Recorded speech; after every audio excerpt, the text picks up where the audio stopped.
Hi everyone, my name is Perlita. I am 32 years old. So I am currently teaching as a special education teacher here in San Antonio, Texas, United States. So for the question number 2, I have here my notes.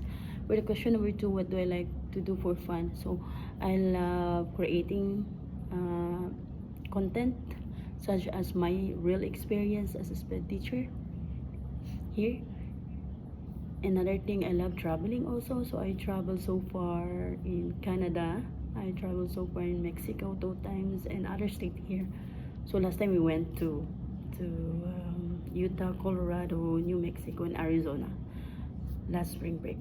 And who for the question number 3, who is your ideal partner? So my ideal partner is, so I'm gonna just read it, okay? My ideal partner is someone who is matured, someone who is responsible, someone who is hardworking, because those are the qualities that I also see myself. So I believe in a relationship work. I believe a relationship works best when both people inspire each other to grow and become better version of themselves. I want someone who can match my energy, my goals. That's very important, and my values in life. So someone who is genuine, supportive, and ready to build a strong future together.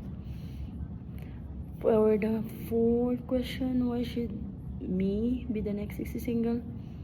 So because aside from being fun and genuine, I can bring good vibes, laughter, and international flavor, of course, as dito pa ako manggaling.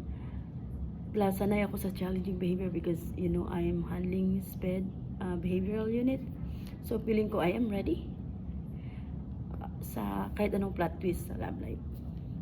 And, who knows na baka dito ko na mahanap yung the one, but if not, at least may maganda akong story time pagbalik ko dito sa United States. So yes, that's it.